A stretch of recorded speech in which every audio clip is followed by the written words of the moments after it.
ارے ہمارے خداوند اور نجات دہندہ یسوع مسیح کے عظیم نام میں آپ کو سلام پیش کرتا ہوں۔ ہیلو، میں برائن ایڈمز ہوں۔ میں آپ کا میزبان ہوں فیتھ از ناؤ پر، اور میں ہمیشہ لوگوں کو سمجھانے کی کوشش کرتا ہوں۔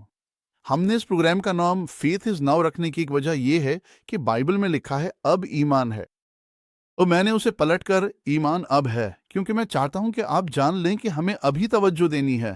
شیطان ہمارے سامنے طرح طرح کے دھوئیں کے پردے ڈال دیتا ہے، اور ہمیں یہ یاد دلاتا رہتا ہے کہ ماضی میں فلاں شخص نے آپ کے ساتھ یہ کیا تھا، اگر وہ آپ کو آپ کے ماضی میں ہی الجھا کر رکھ سکتا ہے۔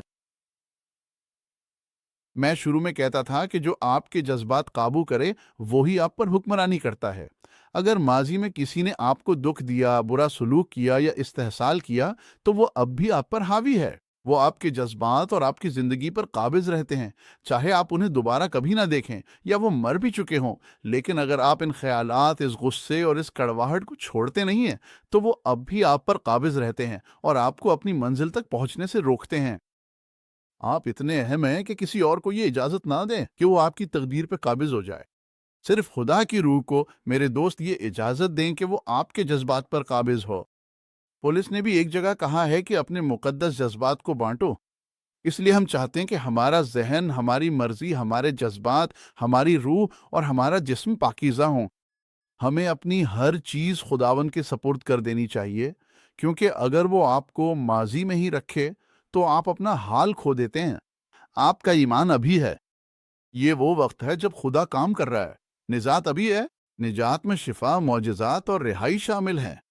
تو وہ سب کچھ جس کی آپ کو اس وقت ضرورت ہو سکتی ہے، آپ اسے کھو سکتے ہیں۔ ایک وجہ یہ ہو سکتی ہے کہ ایمان کی کمی نہیں، بلکہ شک کی موجودگی ہو سکتی ہے۔ ان دونوں کے ساتھ، جیسا کہ یعقوب کہتا ہے، آپ دو رخی انسان بن جاتے ہیں۔ جو خداوند سے کچھ حاصل نہیں کرتا وہ اپنی تمام راہوں میں غیر مستحکم ہوتے ہیں۔ پھر اگر آپ ماضی میں ہیں تو ایک بار پھر آپ اپنا حال کھو رہے ہیں۔ کچھ لوگ تکلیف میں مبتلا ہوتے ہیں، اور بہت سے لوگ، اور میں کسی کی مذمت نہیں کر رہا، میں صرف یہ باتیں سامنے لا رہا ہوں تاکہ یہ بتا سکوں کہ یہ کچھ مسائل ہو سکتے ہیں جن کی وجہ سے ہمیں اپنی بریک تھروز نہیں مل رہی۔ کچھ لوگ واقعی بہت زیادہ بے چینی کا شکار ہوتے ہیں۔ یار میں کیا کروں گا؟ میں اپنے بل کیسے ادا کروں گا؟ میں یہ سب کیسے کروں گا؟ ہم ہمیشہ مستقبل کی فکر میں رہیں گے۔ خدا نے کہا، فکر نہ کرو کہ کیا کھاؤ گے یا کیا پہنو گے، بلکہ پہلے خدا کی بادشاہی اور اس کی راست بازی کو تلاش کرو۔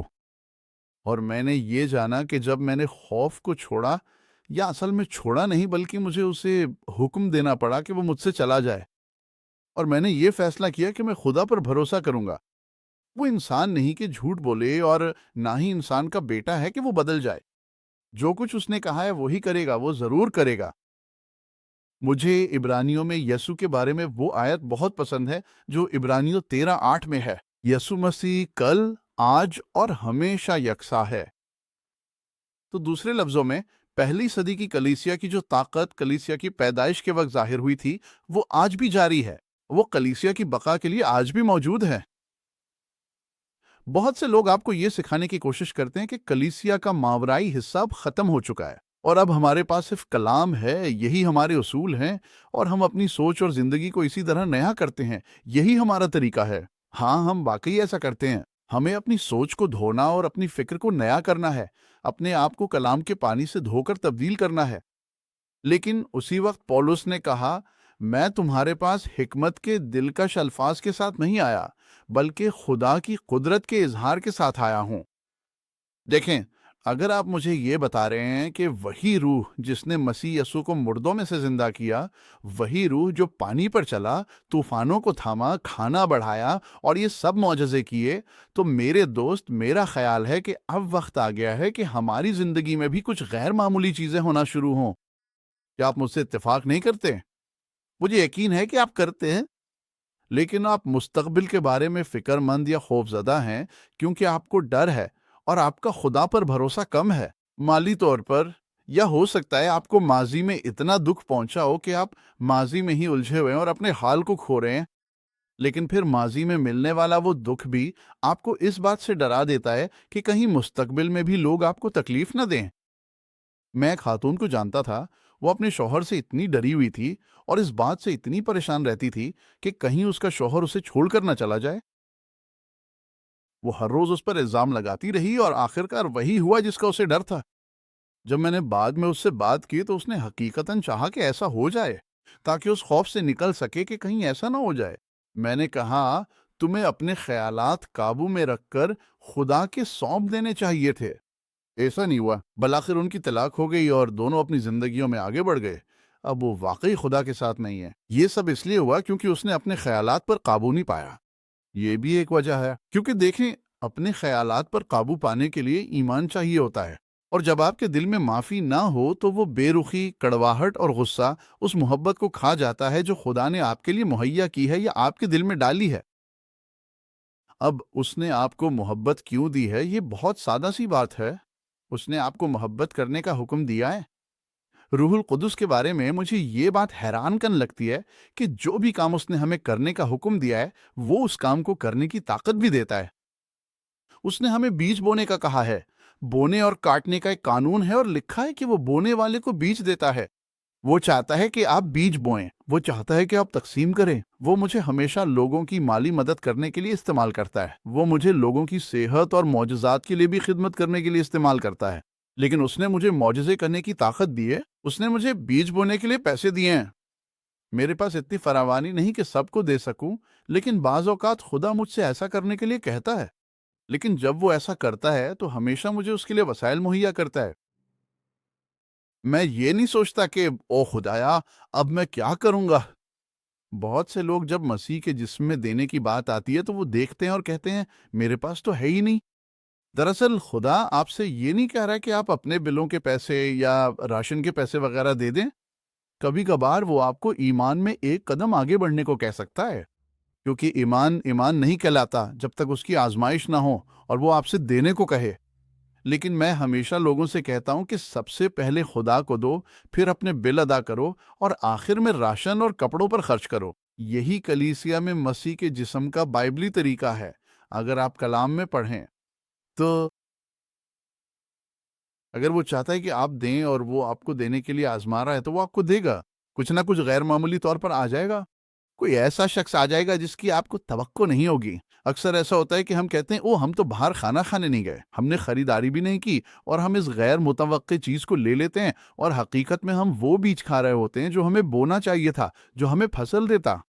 اگر ہم بس سنیں اور روح کے لیے حساس رہیں، بالکل اسی طرح ان سب باتوں میں ہم کبھی بھی دینے، منصوبہ بنانے یا بجٹ بنانے کے لیے ایمان نہیں لا سکتے اگر ہمارے دل میں نہ معافی اور اذیت ہو۔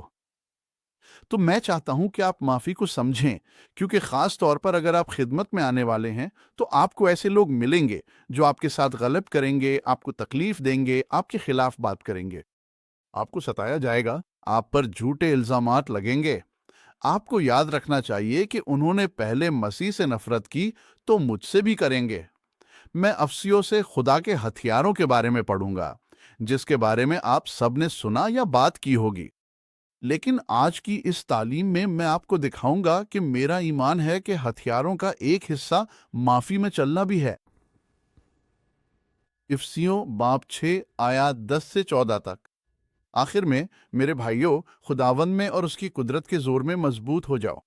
خدا کا پورا ہتھیار پہن لو تاکہ تم ابلیس کی چال بازیوں کے مقابلے میں قائم رہ سکو، کیونکہ ہمارا مقابلہ گوشت اور خون سے نہیں ہے۔ وہ ہمیں بتاتا ہے کہ ہم کس سے نہیں لڑتے، اور پھر وہ بتاتا ہے کہ ہمارا دشمن کون ہے، بلکہ حکومتوں سے، اختیاروں سے، اس زمانے کی تاریکی کے حاکموں سے اور آسمانی مقاموں میں شرارت کی روحانی فوجوں سے۔ بس خدا کا پورا ہتھیار اٹھا لو تاکہ تم برے دن میں مقابلہ کر سکو اور سب کچھ کر لینے کے بعد بھی قائم رہ سکو۔ اب میں آپ سے ان چند پہلوؤں کے بارے میں بات کرنا چاہتا ہوں جن کے بارے میں ہمیں سیکھنا شروع کرنا ہے: معافی میں چلنا اور معافی کو سمجھنا، کیونکہ وہ محبت جو ایمان کا ایندھن ہے، جو ہمیں معاف کرنے میں مدد دیتی ہے، خدمت کرنے میں مدد دیتی ہے، بیج بونے اور وہ سب کچھ کرنے میں مدد دیتی ہے جس کے لیے خدا نے ہمیں بلایا ہے۔ وہ محبت ہی اس سب کا ایندھن ہے۔ اگر بے معافی، کڑواہٹ اور غصہ اس محبت کو کھا جائیں اور ہم سے چھین لیں، تو اب بائبل ہمیں خبردار کرتی ہے کہ کڑواہٹ کو نہ اگنے دو، کیونکہ یہ بہت سوں کو آلودہ کر دیتی ہے۔ اگر ایسا ہو جائے تو یہ ہر چیز میں رکاوٹ ڈالے گا، کیونکہ ہمیں خدا کی طرح کی محبت رکھنی ہے، یعنی غیر مشروط محبت۔ اب ایک غیر مشروط محبت ہے۔ جب ہم ابھی گناہگار ہی تھے، مسیح نے ہمارے لیے جان دی۔ اب جب ہم نجات پا لیتے ہیں تو خدا کی محبت غیر مشروط ہوتی ہے۔ تم گناہ کر سکتے ہو، تم جاری رکھ سکتے ہو، اور میں تمہیں برکت دوں گا۔ نہیں، ایسا نہیں ہوتا۔ نہیں، وہ راست باز اور ناراض دونوں پر بارش برساتا ہے۔ سورج راست باز اور ناراض دونوں پر چمکتا ہے۔ لیکن وہ کہتا ہے، اگر تم مجھ سے محبت کرتے ہو تو میرے احکام پر عمل کرو گے۔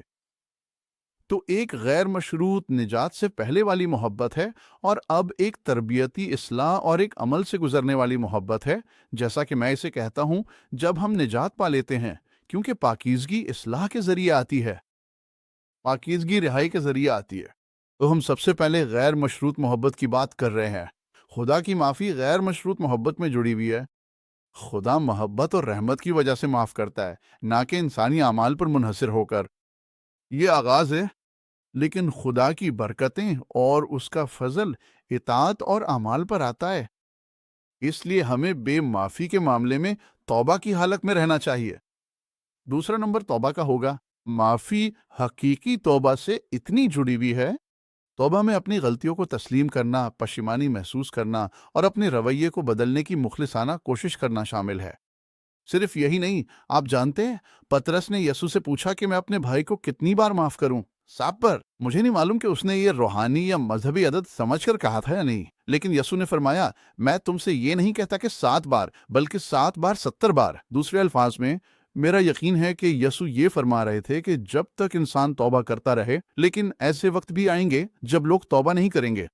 اس وقت آپ اپنے دل میں کینہ یا معافی نہ دینے کا جذبہ نہیں رکھ سکتے۔ میں نے لوگوں کو یہ آیت استعمال کرتے ہوئے دیکھا ہے۔ اس میں لکھا ہے کہ اگر وہ توبہ کریں تو آپ کو انہیں معاف کرنا ہوگا۔ یار، اگر تم تلخی اور غصے کے ساتھ گھومتے رہو گے تو تم خدا کو خوش نہیں کر سکو گے، اور تم خود بھی پریشان رہو گے۔ تم عذاب دینے والوں کے حوالے کر دیے جاؤ گے۔ یہوہ چاہتا ہے کہ ہم اس رشتے کو ٹھیک کرنے کی کوشش کریں۔ کوشش کرو کہ اس شخص کو واپس لاؤ جو روحانی ہے، وہ اس شخص کے پاس جائیں، اور اگر تم اسے توبہ کی طرف لا سکو تو تم نے ایک جان کو بچانے میں مدد کی ہے۔ اب تیسرا نمبر ہوگا فضل اور رحمت۔ معافی کو الہی فضل اور رحمت کے عمل کے طور پر دیکھا جاتا ہے۔ میں اس کا حقدار نہیں تھا، تم بھی اس کے حقدار نہیں تھے۔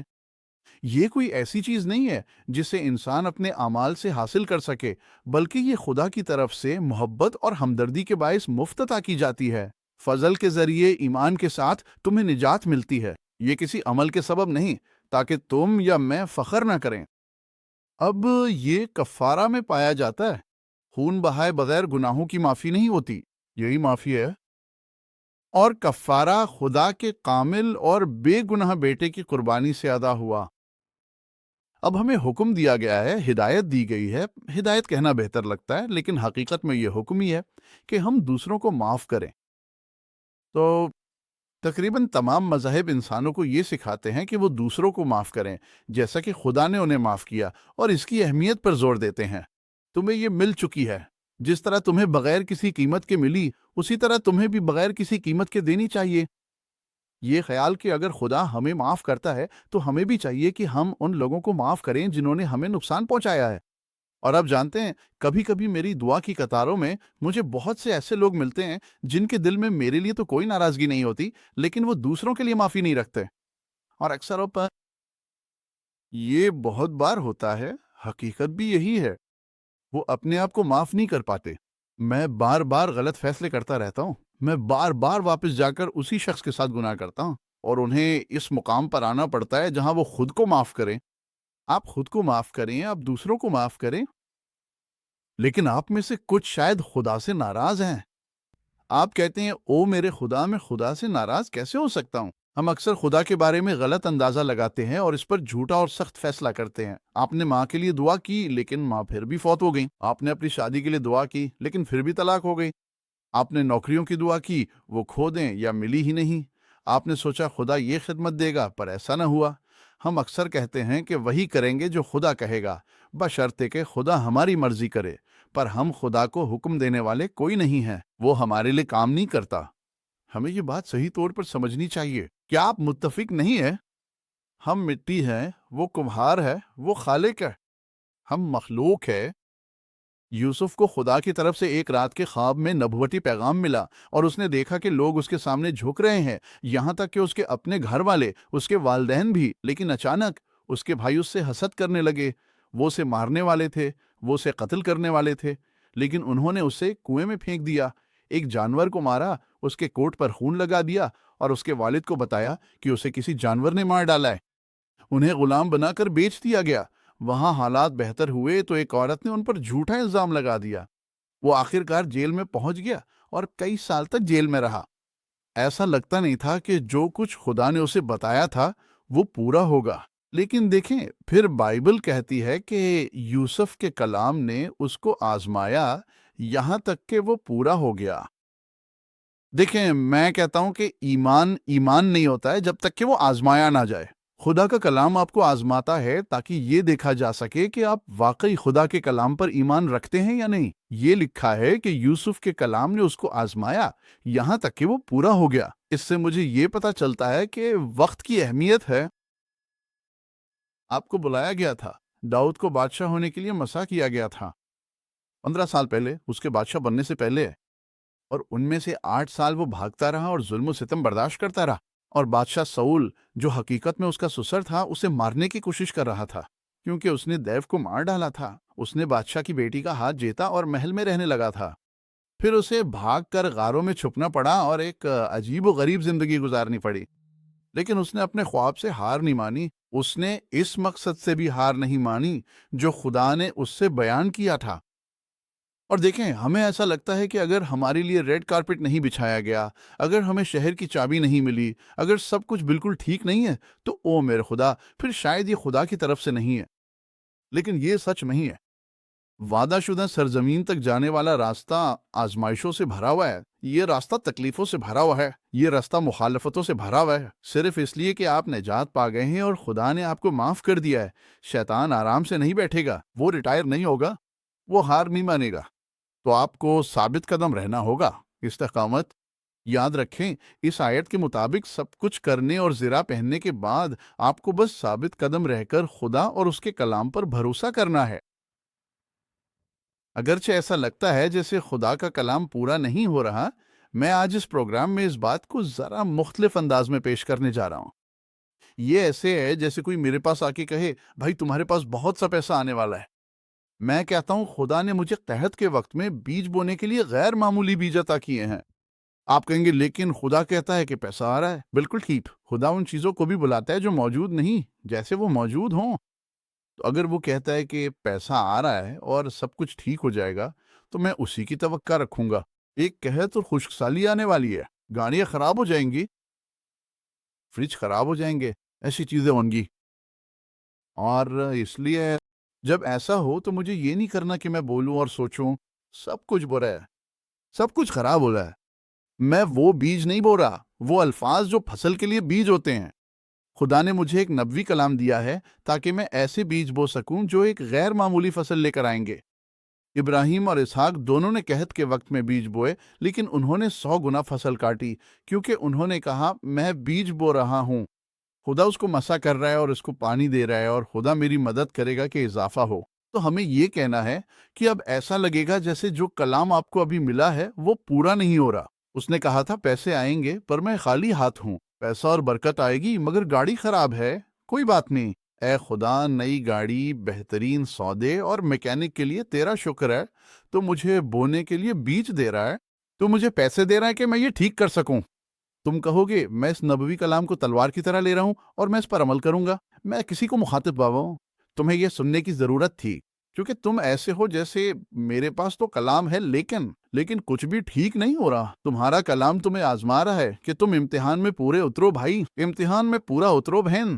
آؤ ہمت کرو، تم جانتے ہو کہ یہ سب فضل و رحمت ہے، تم جانتے ہو کہ یہ کفارہ میں ہے خون بہانے کے ذریعے، تم جانتے ہو تمہیں دوسروں کو معاف کرنا چاہیے، تم نے یہ کر لی ہے۔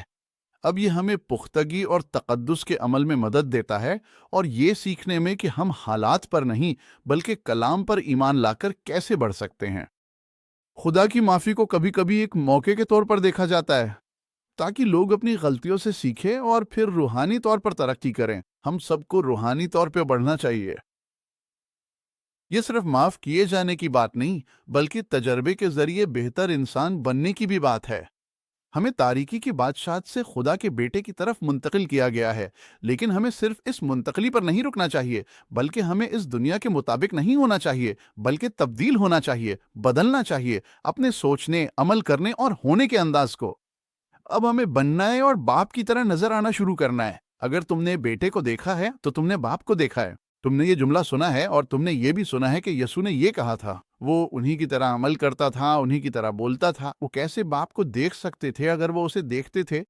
کیونکہ اس نے کہا، میں صرف وہی کہتا ہوں جو اپنے باپ کو کہتے سنتا ہوں۔ پھر اس نے کہا، میں صرف وہی کرتا ہوں جو اسے کرتے دیکھتا ہوں۔ اگر ہم کہیں کہ صرف وہی جو میں کلام میں دیکھوں اور صرف وہی جو میں کلام میں سنوں، صرف وہی جو میں اپنی روح میں سنوں، بس وہی میں کہوں گا اور وہی کروں گا، مسیح کے جسم میں کچھ خاموشی کا وقت آ جائے گا۔ آپ یہ جانتے ہیں، کیونکہ زیادہ تر لوگ جب بات کر رہے ہوتے ہیں، سب لوگ ارد گرد کھڑے ہوتے ہیں، وہ اصل میں سن نہیں رہے ہوتے۔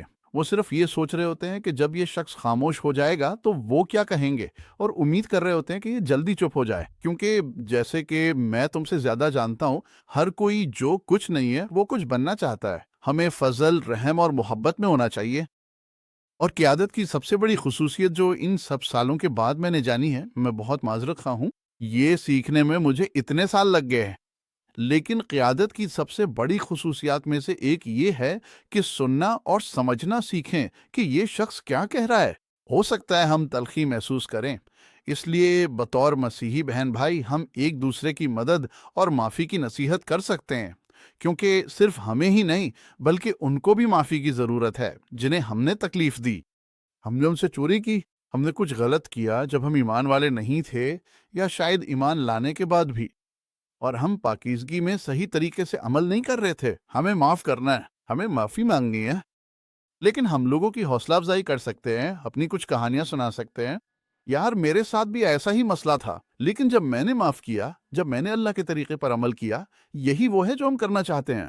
ہم چاہتے ہیں کہ لوگوں کو اللہ کے طریقے پر عمل کرنا سکھائیں، اور ہمیں اللہ کی مرضی کے ساتھ مستقل مزاج رہنا ہے۔ پا کہ تیرا نام، تیری بادشاہی آئے، تیری مرضی پوری ہو، جیسے زمین پر، جیسے آسمان میں ہے ویسے ہی زمین پر بھی ہو جائے۔ لیکن معافی کو اکثر اللہ کی مرضی کے مطابق سمجھا جاتا ہے، کیونکہ اللہ معاف کرتا ہے، وہ چاہتا ہے کہ ہم بھی معاف کریں۔ آموس 3:3 کی آیت ہم اکثر استعمال کرتے ہیں، دو لوگ متفق ہوئے بغیر کیسے ساتھ چل سکتے ہیں؟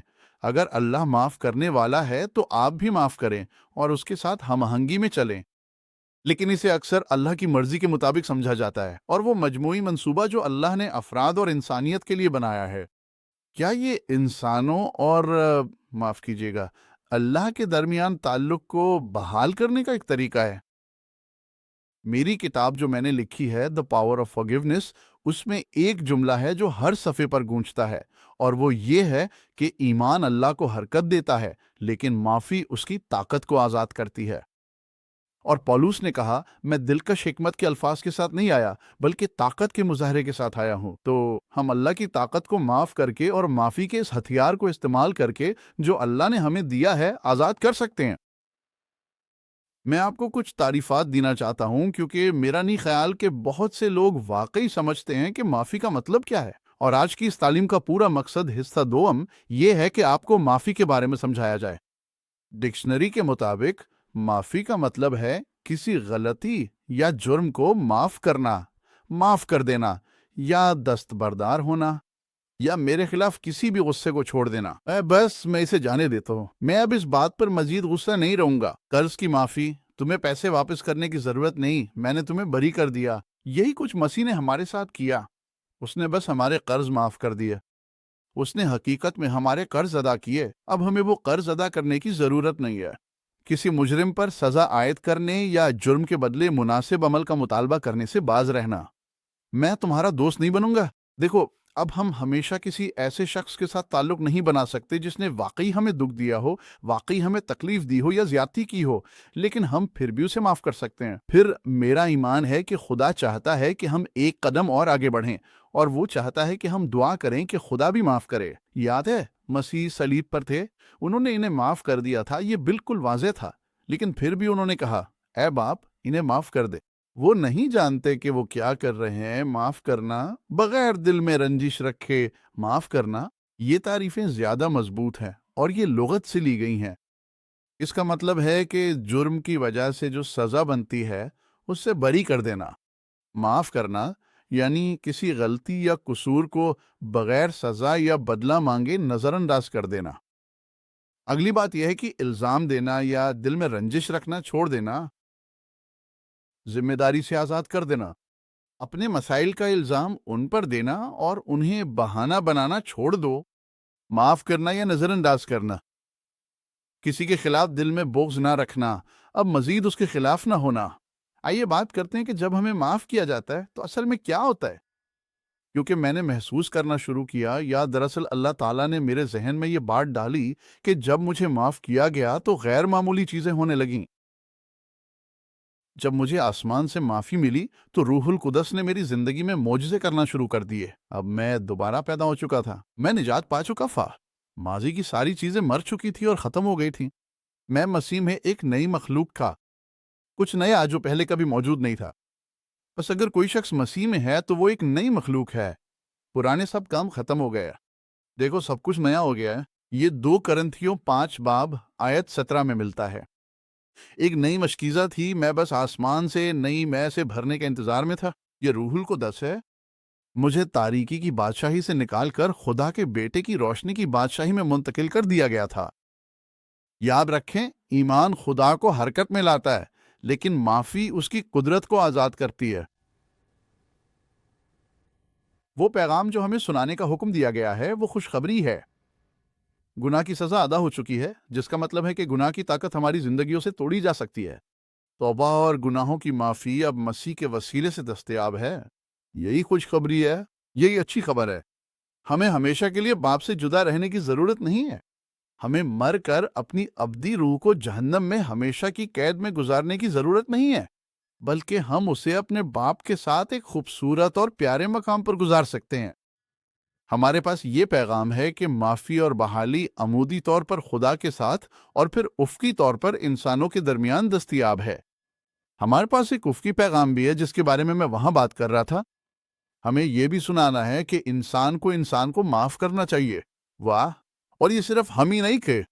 آئیے میں یہاں آخری صحیفہ پڑھتا ہوں جو اعمال کی کتاب باب 24 آیت 16 میں پایا جاتا ہے۔ یہ رسول پولس ہے۔ یہ اعمال 24 آیت 16 میں پایا جاتا ہے۔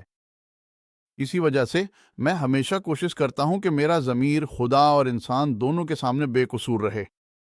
جلدی سے ایمپلیفائڈ ترجمہ میں یہی آیت، اس لیے میں ہمیشہ اپنی مشق اور تربیت کرتا ہوں، اپنے جسم کو مار ڈالتا ہوں، اپنی نفسانی خواہشات کو مردہ کرتا ہوں۔ جسمانی خواہشات اور دنیاوی آرزوئیں، ہر لحاظ سے ایک صاف، اٹل، بے عیب ضمیر رکھنے کی کوشش کرنا جو خدا اور انسان دونوں کے سامنے بے قصور ہو۔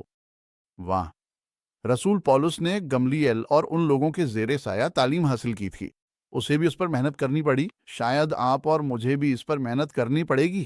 آئیے اسے اکیلے کرنے کی کوشش نہ کریں، بلکہ سب سے پہلے اس قوت کے ساتھ کریں جو معافی حاصل کرنے سے ملتی ہے۔ میرے ساتھ یہ دعا ابھی پڑھیں، کیونکہ ہم پروگرام کے اختتام پر پہنچ رہے ہیں اور وقت ختم ہو رہا ہے، اور میں ہمیشہ چاہتا ہوں کہ آپ کو یسوع مسیح کو قبول کرنے کا موقع دوں۔ آپ کو اپنے دل میں یہ ایمان لانا ضروری ہے کہ وہ خدا کا بیٹا ہے۔ وہ اس دنیا میں آیا، اس نے جان دی اور 3 دن بعد مردوں میں سے زندہ ہو گیا۔ اگر آپ یہ بات دل سے مانیں اور زبان سے اقرار کریں تو آپ نئے سرے سے پیدا ہو سکتے ہیں۔ یہ دعا پڑھیں، کہیں اے باپ، میں فیصلہ کرتا ہوں کہ ہر شخص کو معاف کر دوں۔ بالکل ٹھیک، میرے بعد دہرائے، میں ایمان رکھتا ہوں کہ یسوع مسیح خدا کا بیٹا ہے۔ میں ایمان رکھتا ہوں کہ اس نے میرے گناہوں کے لیے جان دی۔ میں ایمان رکھتا ہوں کہ 3 دن بعد وہ مردوں میں سے زندہ ہو گیا۔ اے باپ، میرے تمام گناہوں کو معاف کر دے۔ میں تجھے اپنے دل میں بلاتا ہوں، لیکن میں اپنی ساری زندگی تجھے دینا چاہتا ہوں۔ میں اپنے گناہوں سے توبہ کرتا ہوں اور تیری معافی مانگتا ہوں۔ میں اب اپنی زندگی کا یہ مفت تحفہ قبول کرتا ہوں۔ میں ایمان رکھتا ہوں کہ اگر آپ نے یہ دعا کی ہے تو آپ نئے سرے سے پیدا ہو گئے ہیں۔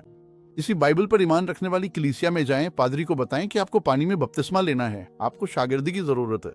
ایک بائبل حاصل کریں، اسے پڑھنا شروع کریں، کیونکہ اب آپ ایک نئی بادشاہی میں داخل ہو چکے ہیں۔ ہر چیز کو بدلنے کی ضرورت ہے۔ یہ قدم کے بعد دوسرا قدم ہوگا، یہ آپ پر حاوی نہیں ہوگا۔ خدا آپ کو اپنی روح کے ذریعے رہنمائی کرے گا، لیکن کسی مقامی بائبل پر ایمان رکھنے والی کلیسیا میں جائیں، کیونکہ آپ کو ایمان والوں کی اس جماعت میں ہونا چاہیے جس میں آپ ابھی نئے سرے سے پیدا ہوئے ہیں۔ میں آپ کے لیے کسی بھی شفا کی دعا کرتا ہوں جس کی آپ کو ضرورت ہے۔ اندھی آنکھیں، بہرے کان، گٹھیا، پروسلیٹائٹس، فائبرومائلجیا۔ میں دل، پھیپھڑوں، جگر، گردے اور تمام اعضاء کی تمام بیماریوں کو حکم دیتا ہوں کہ یہ بیماریوں کی روحیں یسوع کے نام پر نکل جائیں، یسوع کے نام پر شفا پائیں۔ اسکرین پر آپ کو ایک واٹس ایپ نمبر اور ایک ای میل ایڈریس نظر آئے گا۔ مجھ سے رابطہ کریں اور مجھے بتائیں کہ کیا آپ نے خداوند کو قبول کیا، یا اگر آپ کو ابھی شفا ملی ہے، بالکل ٹھیک، اب وہ کام کرنا شروع کریں جو آپ پہلے نہیں کر سکتے تھے جب ہم بات کر رہے ہیں۔ آپ دیکھیں گے کہ میں نے ابھی مختصر سی دعا کی تھی۔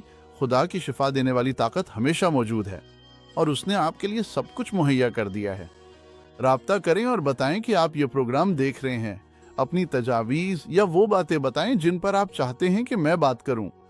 یہ وہ موضوع ہے جس کے بارے میں مجھے واقعی جاننے کی ضرورت ہے۔ مجھے آپ کی رائے سن کے خوشی ہوگی۔ آپ مجھے یہاں ای میل کر سکتے ہیں brian@heistillheals.us، جس کا مطلب ہے کہ وہ اب بھی ہمیں شفا دیتا ہے۔ واٹس ایپ پر رابطہ کریں، ہمیں خوشی ہوگی۔